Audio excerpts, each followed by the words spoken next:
Hello, explorers, and welcome to Reach the World's Explorer program. For more than 25 years, Reach the World has sparked student curiosity, bringing real-world adventure, fresh perspectives, and career pathways into K through 12 classrooms, all through the magic of virtual exchange. My name is Tim, and if you love animals, unique environments, and adventure, you are in the right spot today. This is the first live stream event of Reach the World's Explorer program virtual exchange with safari specialist Isabel Graubart. Isabel, or Izzy, as we can call her, is preparing to travel to the country of Botswana in southern Africa to explore the Kalahari Desert and the Okavango Delta, and she's taking us with her. She'll be joining us today to introduce herself and preview this exciting journey. I'm so excited. As we dive into this experience with Izzy, don't miss her written virtual exchange articles published weekly to her Reach the World homepage. I've added the direct link in the chat on the right-hand side of your screen for anyone who's joining on YouTube. Keep checking back as we progress and take on new topics. And to the classrooms and students who are joining on camera or via YouTube today, please be thinking about your questions for Izzy as we go.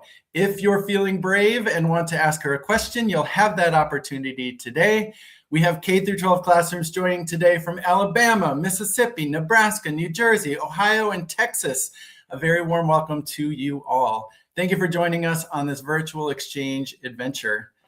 Without any further delay, I am ready to get to it. Joining us from New York today, as she prepares for her journey to Botswana, is Indagare safari specialist and explorer, Isabel Graubart. Welcome to the screen, Izzy. Hello. Hey.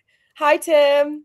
Hey, how's it going? Hi, everybody. It's great. It's so good to be here. I'm so excited to see everyone and talk about Botswana. Oh my goodness, we have so much to cover. What a great topic. Let's start though from the very beginning, since you are new to us. Please. Can you tell us, take us back to young Izzy growing up? Where did you grow up? What were you into? What are your interests? How did you get to where you are today? Yes, absolutely. Well, I heard that we have a classroom from Texas on here, which is really exciting. I grew up in Houston, Texas with my family. I didn't move around much when I was growing up in Houston, but I always loved learning about new places and new cultures. I put this in my journal entry, but I was always the kid who asked lots of questions like, what is it like there? Where are you going? What kind of animals live there? I've always loved learning about animals. And after living in Houston, Texas, I went to University of Southern California in Los Angeles. So I went from Texas to California. And when I was in California, I studied communications and entrepreneurship, learning about how to turn all of our ideas into different types of businesses. And I met lots of people and continued just growing my love for travel and for meeting all types of people from all different cultures. And so I've always loved to travel. And then I moved to New York City about 7 years ago after graduating from college. And when I moved to New York City, I was very, very, very eager to find a job at a travel company. I did anything I possibly could to get a job in travel. I sent so many emails. I was knocking on people's doors. I talked to anybody I could. I didn't give up until I got this exciting job at Indagare, which we're going to talk a little bit about today. And I'm so excited, and I love working in travel, and I can't wait to tell everybody about my Botswana itinerary that's just around the corner. I leave on Wednesday. That's so exciting. We will definitely get to that. I want to ask the passion with which you pursued a career in travel is I hear that for people who love travel, like that passion is sort of a through line. People who love travel do a lot of things to work in the industry. Can you tell us what you like about travel? Like, how did you get hooked on travel? Did you have a first travel experience? That is a great question. I have always been such a people person, and I love meeting anybody from all over the world. I so I love making relationships with new people. I especially love meeting new people. And so growing up, I had a couple of friends that were from different countries, and I was always really interested in learning about where they came from and what their hometown looked like. And while I was in university, while I was in California, I had the opportunity to do a big trip to Southeast Asia with a very dear friend of mine, and we got to visit all kinds of different places throughout Asia. We went to 9 countries, and we went to cities, we went to villages, we went to beaches, we went to mountains. And I think it was then that I really was feeling like, wow, this is a calling. This is really meaningful for me. This feels really special. And this is something that I want to be able to help other people create too.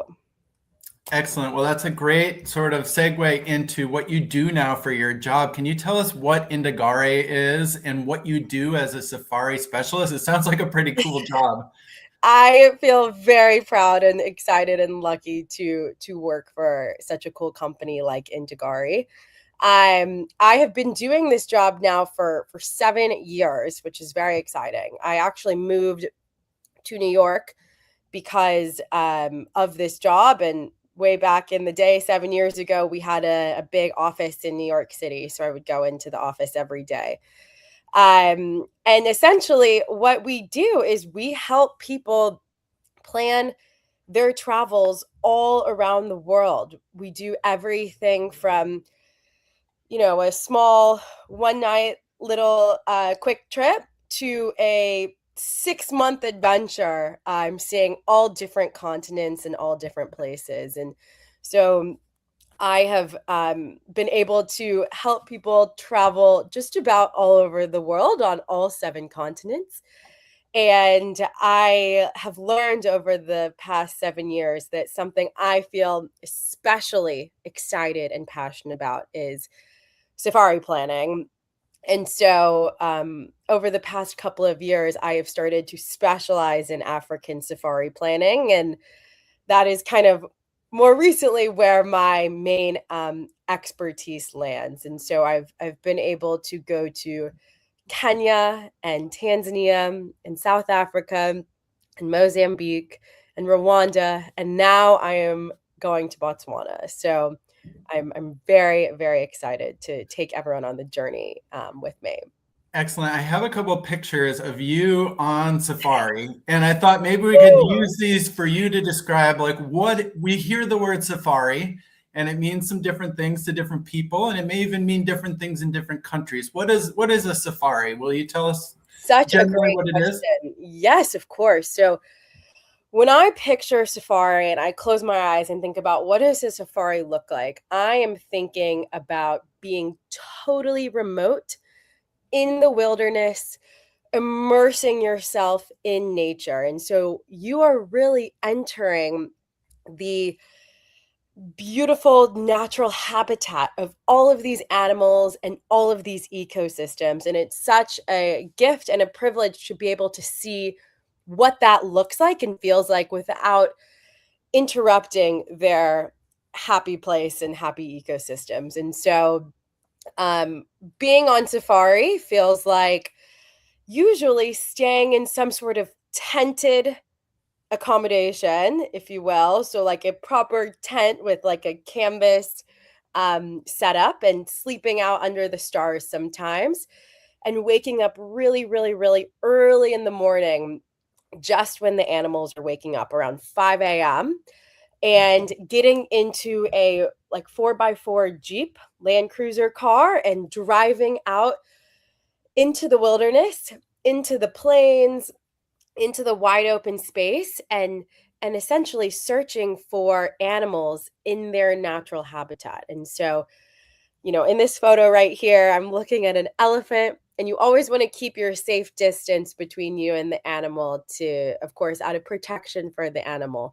And so, we see all kinds of extraordinary animals. We see leopards and lions and elephants and hippos and sometimes crocodiles and zebras, and of course all of the smaller little species as well that you might not think of, like all of the incredible plant life and all of the little critters and beetles and bugs that are on the ground. And so you're really waking up very early to be able to experience all of the nature around you and see all of the animals in their natural habitat. Amazing. You mentioned animals a lot, right? The animals, it helps if you're a real animal lover. I assume that's part of why many people choose to go on safari. And you shared a video with me from a previous experience that I think sort of captures that. Can I bring it up and you can tell me what we're looking at? Please, I would love to. Oh, cool. This is my favorite. Yeah. Where is this and what are we looking at? This is on the Kenya-Tanzania border in July. So what essentially we're looking at is the Great Migration of animals. And the Great Migration is a very, very unique phenomenon that only happens in Kenya and Tanzania. And essentially what you're looking at right now is all of the antelopes, all of the wildebeests, and all of the zebras that are migrating through Kenya and Tanzania. And so how that kind of works is essentially these animals, they follow the rains. And what that means is imagine, lots of land, and the rain comes and goes in a circular pattern. And so it will rain in one spot, the grass will grow really tall, and then all of the animals will come in and eat all of the grass and be in this ecosystem. And then it will rain in another spot, the grass will go really tall, and all of the animals will follow it. And they go in this circular pattern that follows the rains. And essentially what it looks like is these mass amounts of animals, of antelopes, of zebras, following the rain patterns. And so this photo here, or this video, is along the Mara River, which is the border of Kenya and Tanzania. And essentially the wildebeests and antelopes and zebras are all together crossing the river to follow the rains on the other side of the river. What a cool thing to be able to observe in person. It's maybe something people with an interest in this topic have seen on TV or read about in a book. But how does it feel to experience wildlife, right in front of you, not in a zoo, not reading about it in a book? Like, is that really the magic of a safari, to be like there witnessing these amazing animal scenes?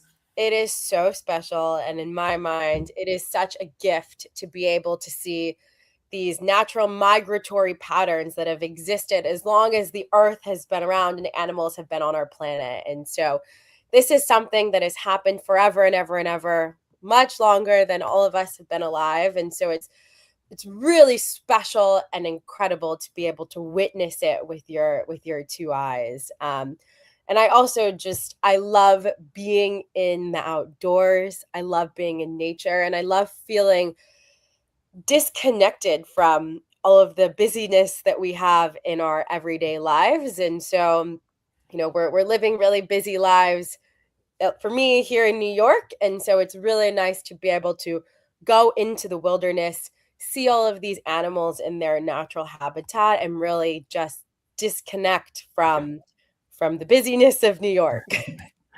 Excellent. Well, we've got a great group of students joining us from Midland School, waiting backstage to ask you some questions. Before we bring them on camera, though, there's one other thing I want to touch on, and that is just a general overview of where you're going to be going in the next couple of weeks. Perfect. We got to look at the map. We got to say, okay, we got a blue star, and we've got a country circled in black here. Tell us what we're looking at. Awesome. So this star over here in North America, this is New York City, which is where I currently am right now and where I will be departing from for my adventure. And then you essentially go all the way across the Atlantic Ocean down to the southern part of the African continent, which is what we have in orange right here. And you can see Botswana right there that's circled. So it's this country that is right above South Africa and right next to Namibia. You've got Namibia on the left. And then right above Botswana to the left, you've got Angola, which we'll talk about when we're talking a little bit about Botswana as well. And then to the right, you have Zimbabwe. All right, excellent. So we're going to talk a lot more later in this event about what you're actually planning to do in Botswana, what we can look forward to experiencing by your side as you take us with you to Botswana. But I want to welcome our friends from Midland onto the camera. They've been waiting very patiently. Hello, Midland. And I think that we might have a couple questions. Is there anyone who wants to ask Izzy a question about anything we've talked about or anything else? We'll let Mr. Marion pick who goes. Go ahead. Yay. Hi. Izzy, what is the animal you most hope to see in Botswana? Oh, my favorite question. What a good question. It's really nice to meet you. What's your name? Somya. Somya. Very nice to meet you. I'm Izzy. My animal that I'm most excited to see, I absolutely love the leopard. The leopard is hands down my favorite animal. Leopards are so cool and so beautiful. All of their spots are something I love about leopards is all of their spots are very unique. So kind of like the human fingerprint, no two people ever have the same fingerprint. Leopards are very much the same. And so no two leopards have the same pattern of spots. They're all totally unique and completely different. I also love leopards because they're incredible climbers. And so when a leopard is hunting for its food, they'll hunt for a smaller animal, but then rather than just staying in one spot and eating the animal for lunch or for dinner, they'll take the animal by their teeth and carry it up into the trees. And so other animals can't see it. And so when you're out on safari and you're looking for all of the animals, usually you're looking at all of the animals kind of on the ground, in the plains, in the grass. But when you're looking for leopards, you have to look up into the trees, which I think is very, very cool.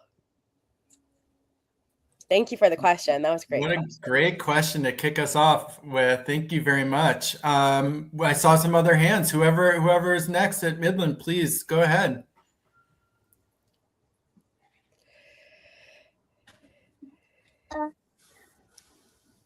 What plants live in Botswana? Oh my goodness. That is a really, really great question. And I think there's over 150 different types of plant species that are in Botswana.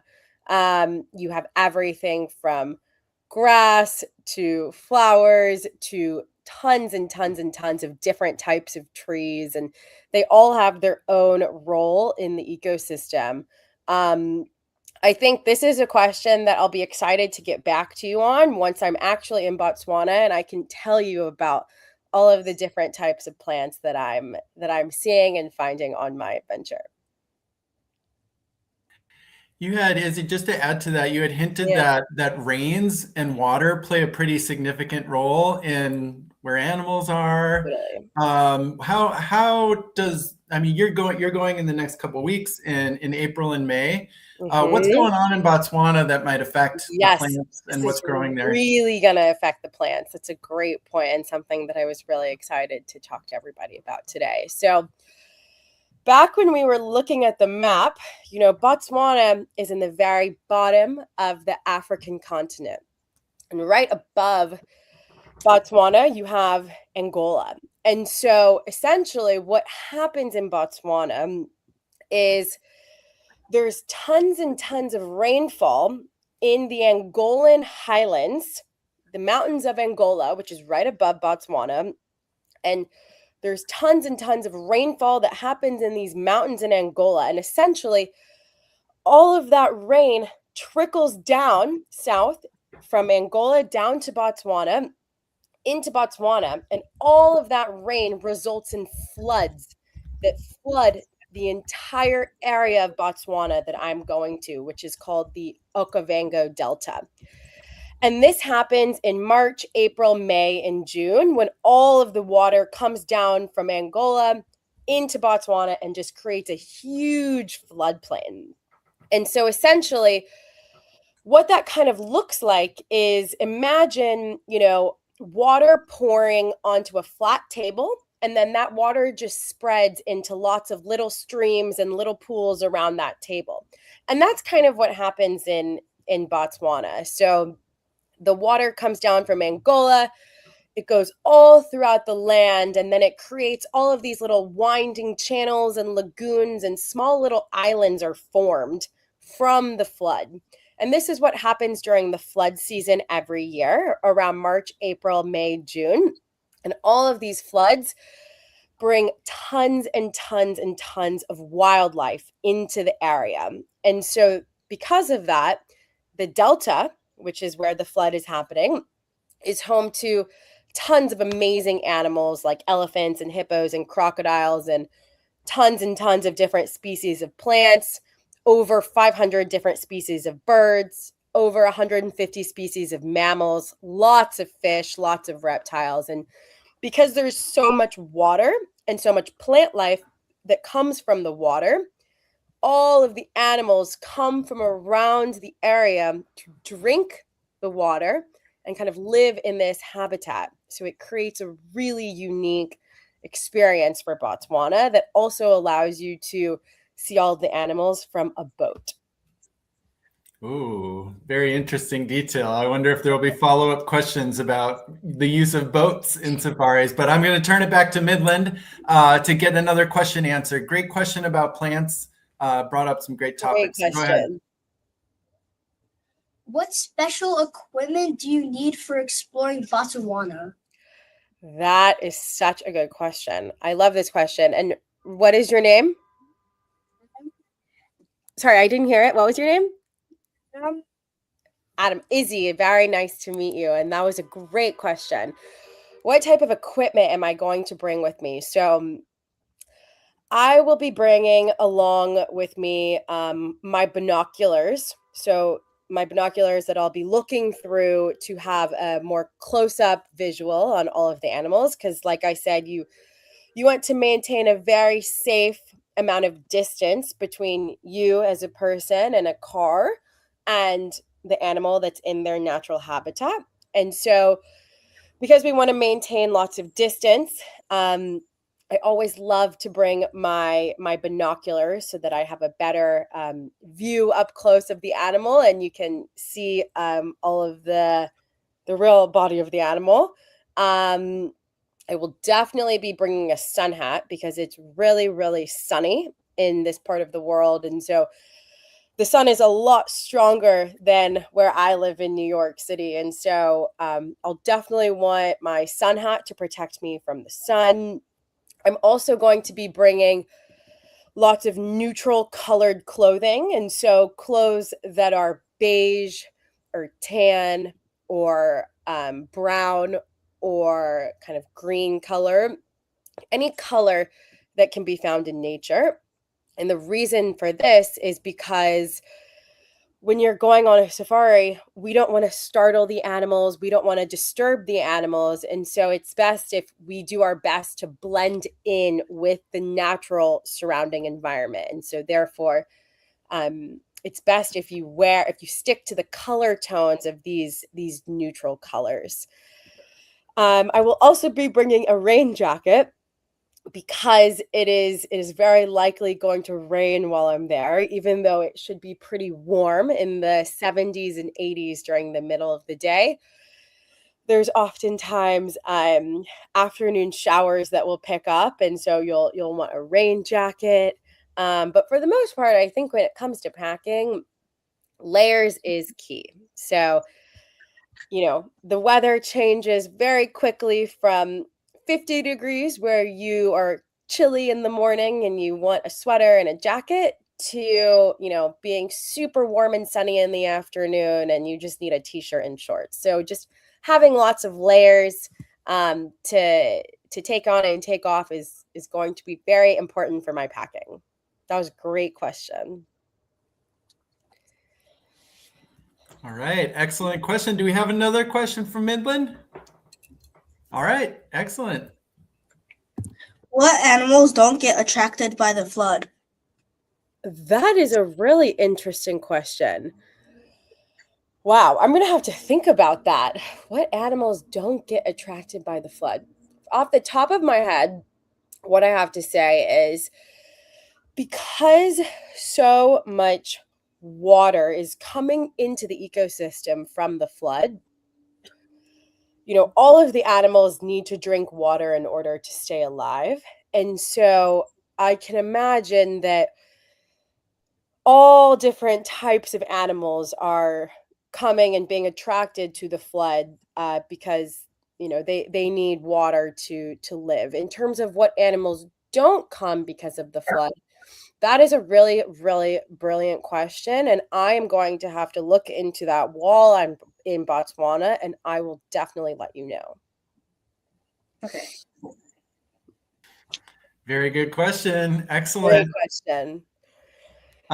Do we have another question, Asker? Oh, wonderful.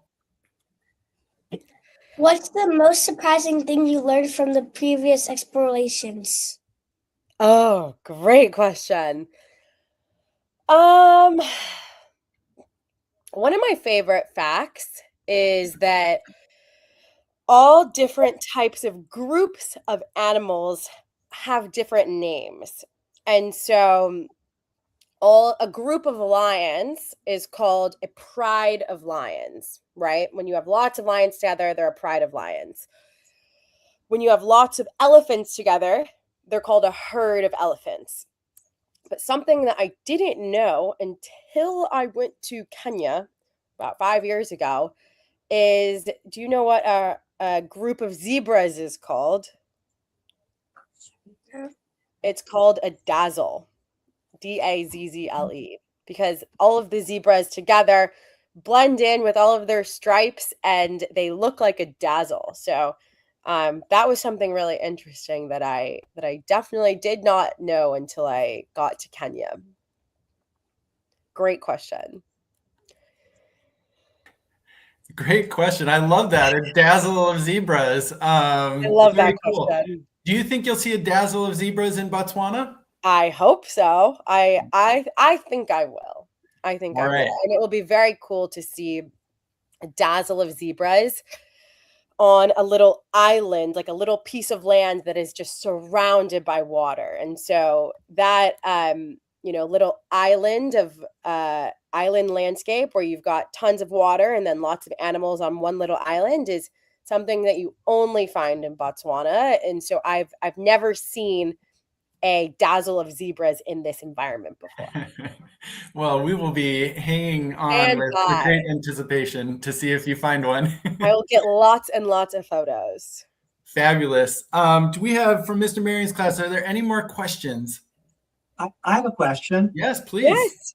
Do you still get nervous before you go on an expedition? And if you do, how do you handle it? Totally. Yes, I definitely still get nervous. That is a really great question. I sometimes get nervous about the long distance that it takes to fly across the world. And so I will be going on a very, very long flight over the Atlantic Ocean that is, I think my flight is 17 hours. It's a long time to be on an airplane. And so sometimes I get nervous about the long distance that it takes to get there. But I always find that once you're actually there, you forget about the long flight and you forget about the transit, and it's all so worth it, and it's so happy to be there once you get there. But I definitely still get nerves about the travel time that is involved. I also sometimes get nervous when we're sleeping in a tent. This is the animal's home, and this is like their natural habitat. There's no fences at all, so a lion can very much come walking up right outside of your tent. And if it does, you kind of just have to stay still and hang out and not make noise and not disrupt the lion. But I definitely still get very nervous about some of these bigger predators walking right outside of my tent. You can oftentimes hear them because all of the different animals make different noises. And so they have different noises when they're upset. They have different noises when they're mating and, calling their mates and their partners and their friends, and different forms of communication. And so what I have always found is, depending on the noise that you hear when you're sleeping in your tent, you can usually tell what it is that's right outside of your tent. And sometimes when you hear like this deep kind of roar sort of noise, it's a lion. So I will report back on the noise that we hear under the tent, but it's all very, very, very safe. And I find comfort in knowing that there is lots of safety and protocols, but I definitely get nerves knowing that there's big animals right outside of my tent. That was a great question. Great question. Well, Midland School, thank you so much for the wonderful questions. You really are like making Izzy answer some tough ones right off the bat. Things to report back on. I'm very excited. Yes, we're gonna investigate plants. We're gonna investigate. What was the other one we're gonna investigate? Animals that don't come to the delta, to the flood. Yes, excellent.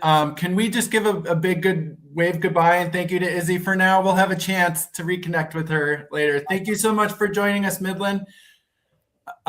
Izzy, I have a couple more questions to you as we wrap up today. Please.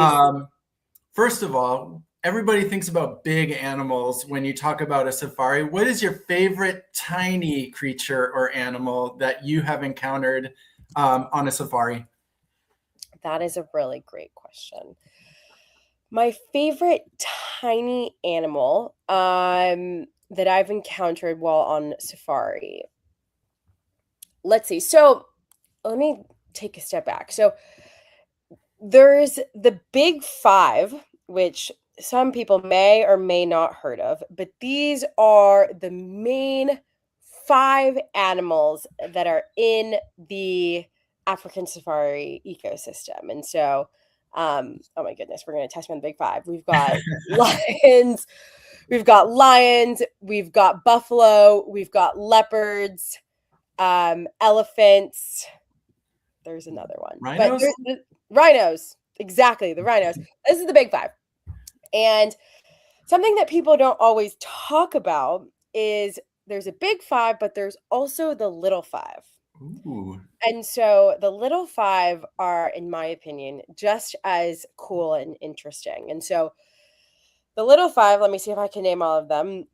There's the elephant shrew, which looks like a tiny little mouse that has a long nose like an elephant trunk. Oh. There is the buffalo weaver, which is a small bird that builds these big, messy nests in the trees. There is the leopard tortoise, which is my personal favorite.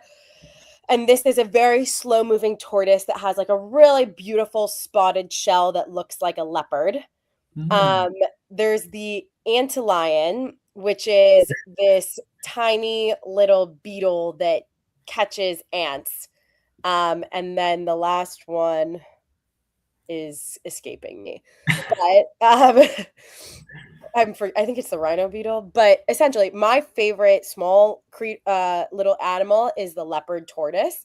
And something that's really cool about the leopard tortoise is not only does it look very unique because it looks like a little tortoise that it's like, this big really small, like the size of your head, and it is covered in spots.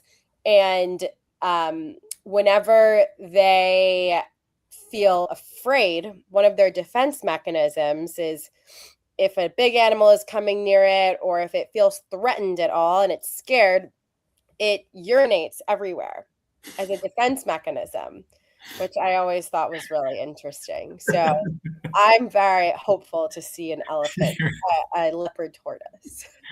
That is so fascinating. I hope you see all of those things too, because to be quite honest, an antlion sounds made up. It sounds like two creatures that have been like mashed together into something I can't even envision right now. And Yeah. I think it's so cool It that is. there are these creatures that you will encounter in the coming weeks that I think many of us have never even imagined or never heard of, or have really unique stories that you'll be able to share with us. Yes. I want to close with just like a preview of what's ahead. You are preparing. We heard a little bit about what you're packing, getting ready to go on this adventure to Botswana. You talked a little bit about the Delta. We didn't yet talk about the desert, but it sounds like you're going to be doing a couple of really interesting things while you're in Botswana. Can you give us just a little preview of what to expect in the coming weeks? Totally.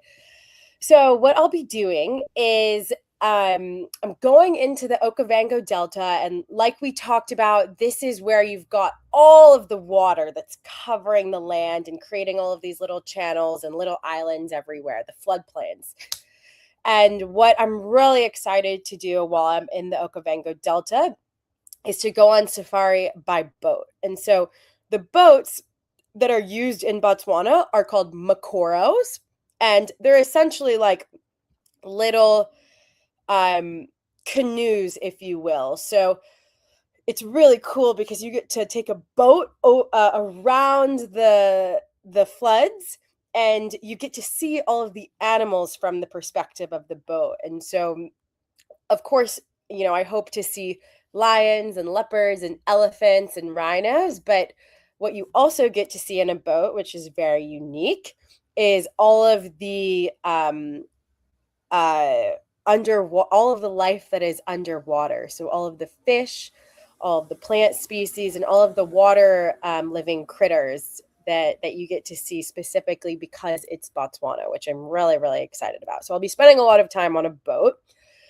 And then I am also going over to the Kalahari Desert, which is very different. And this is essentially like very different looking. It's all about sand and shrubs and desert. And so you look as far as you can, and there's just lots of red sand in the distance. And the Kalahari Desert brings lots of different types of animals that you might not see while you're in the Delta. And so one animal I'm really excited to see in the Kalahari Desert is a meerkat, the little meerkats. And so apparently in the Kalahari Desert, there's lots of meerkats living there. And that's not something that I've ever seen on safari, and something I'm really, really looking forward to in the desert.